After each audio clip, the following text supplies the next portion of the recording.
So, are we facing more violence than we did before?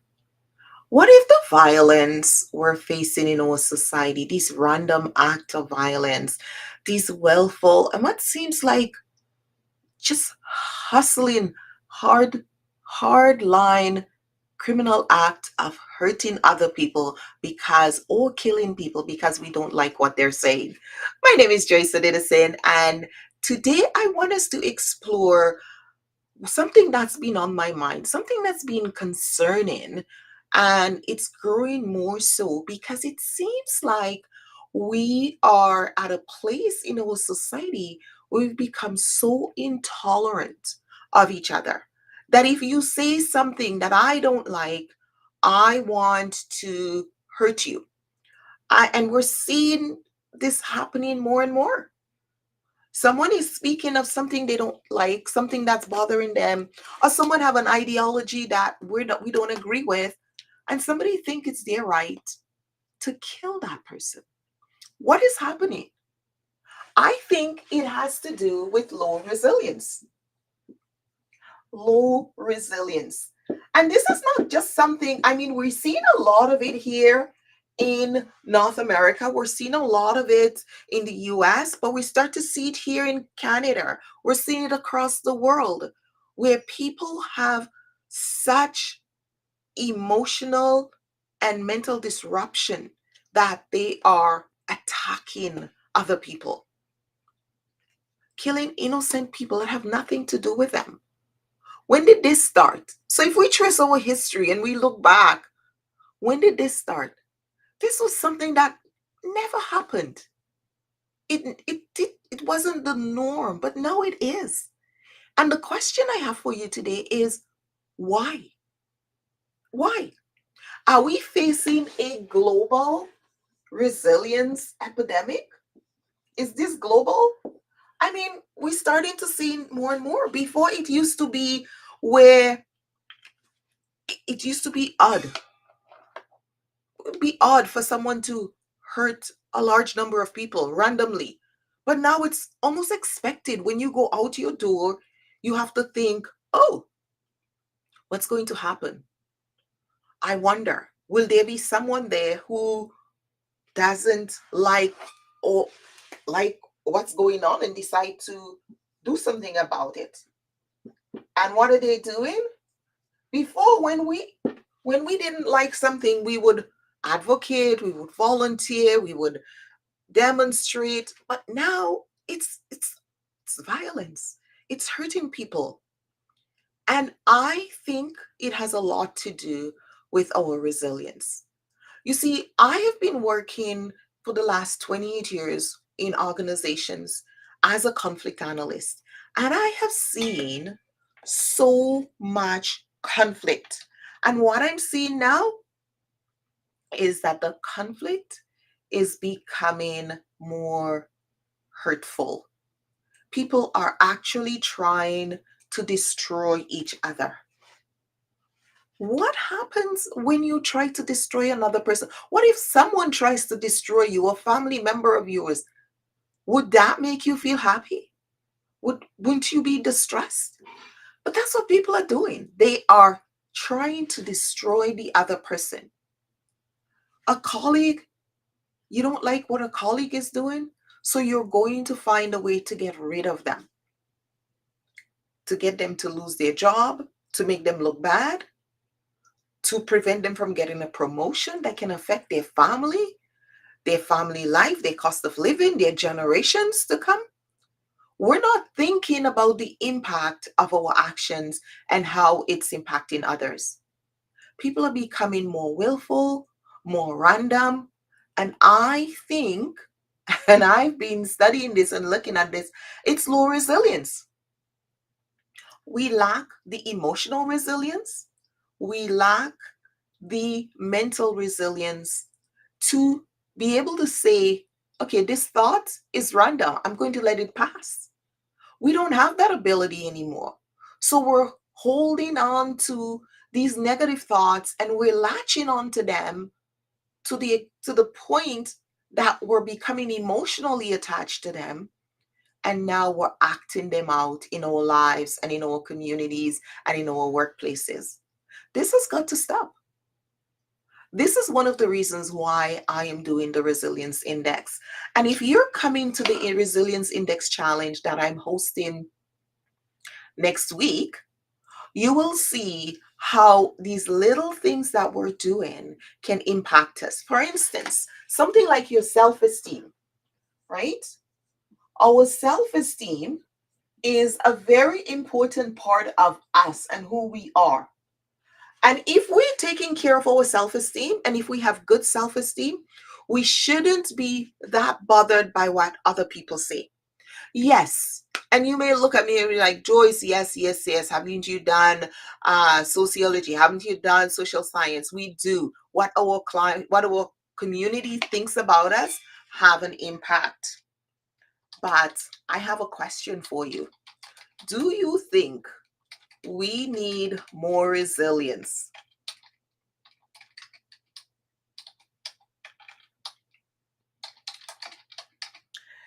All right. Spot on decline in resilience as a root cause. Thanks, Jacob. Absolutely. Do we need more resilience? Absolutely, we do, because we are definitely in a place where we just, if I don't like you, if I don't like what you're saying, deaf to you. This has to stop. I have children out there in the workplace. I have family members out there. I have people I love. And I would hate to believe that they may do something or say something in their workplace that would cause somebody they work with to want to destroy their career, to hurt them to a point where they have gone into depression or they've gotten ill, or it has caused such detrimental impact on their life and their livelihood. We need to stop that madness. This is why I am determined to do my part. I have seen it played out for the last decades and no more.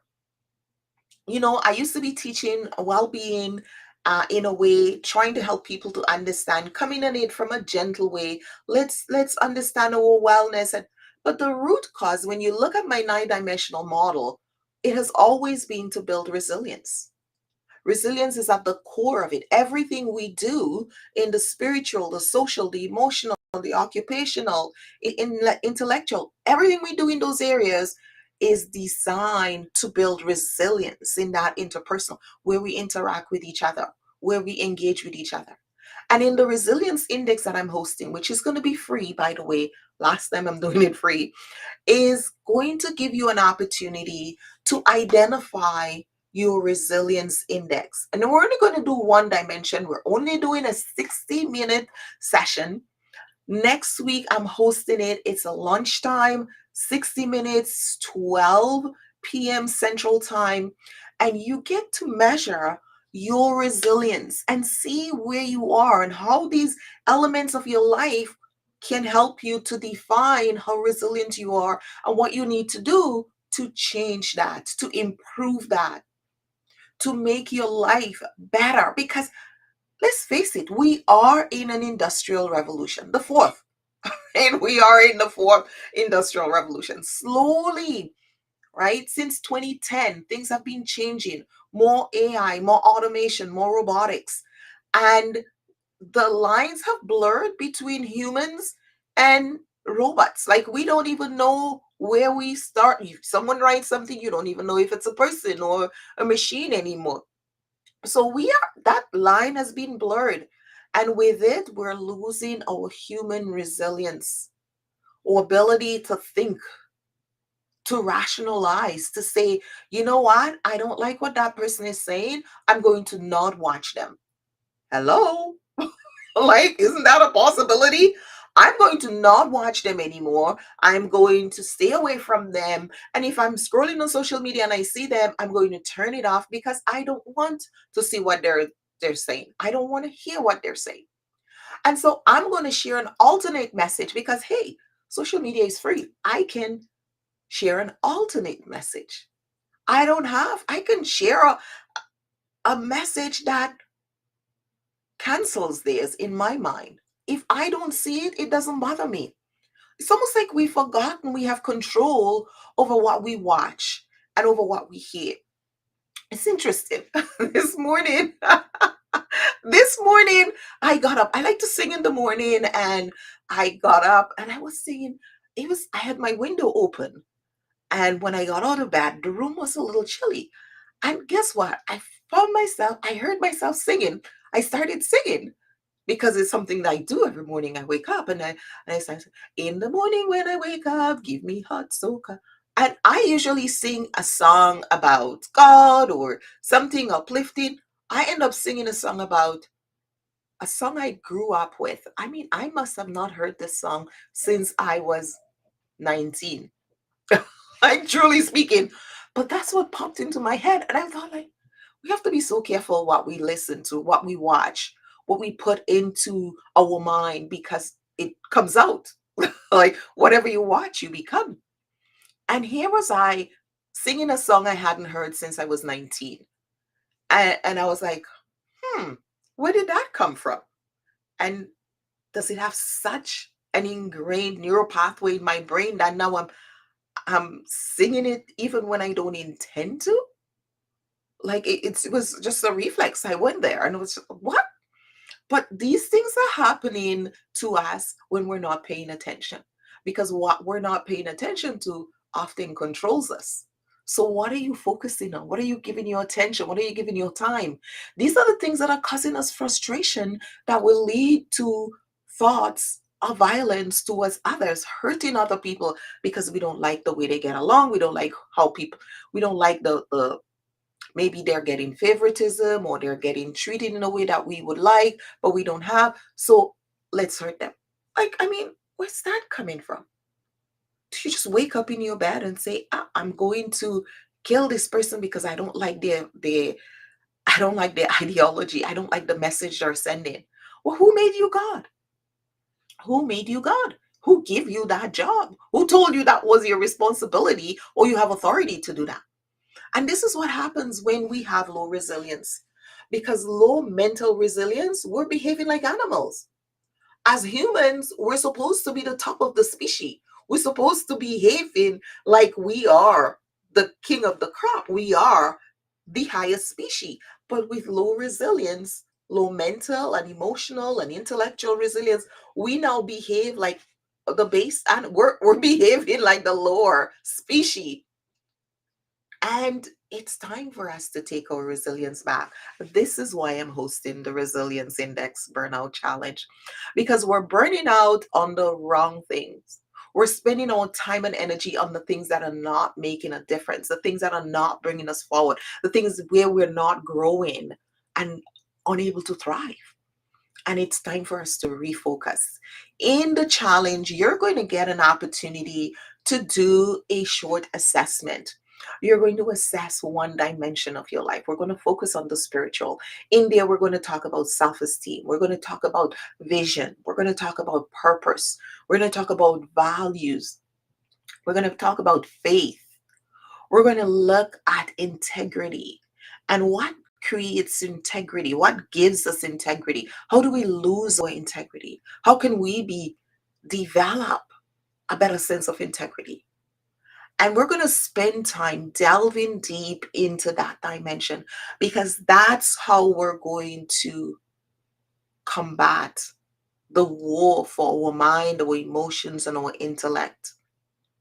We're going to understand where we are resilience wise and then create a plan on where we want to go. Set a goal to improve your resilience so you have more control over your thoughts, more control over our emotions, more control over our actions as a result. And we have people thriving, people being able to collaborate at work, right?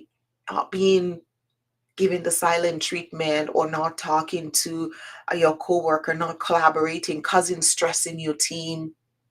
As a leader, coming in, not greeting your employees, not engaging low relational ability with your team members. This is showing that we have lost our ability to be resilient. And I am determined to share my part to help us develop better resilience. So go ahead and sign up for the Resilience Index. It is on the QR code is here. I'm going to move the QR code so you can scan it. If you're seeing me, I want you to be able to scan it. Let me see if I can move it down. Why is it up here? This is going to also give you an opportunity to see the resilience index. I have a little chart for the resilience index, and I'm trying to share it with you, but for some reason it's not coming up. But I'm going to put the QR code there one more time, so hopefully you can see it and you're able to scan it. This is where you're registering, and I'm actually going to drop it in the link here. So I'm going to drop the link again, as well as the QR code. So join me next Thursday, I believe, where we're going to spend some time going through and understanding what makes up our mental, spiritual, and emotional resilience, and how we can ensure that we don't fall victim to what's going on, this new epidemic that's going on. Go ahead, register for the free challenge. Register for the challenge.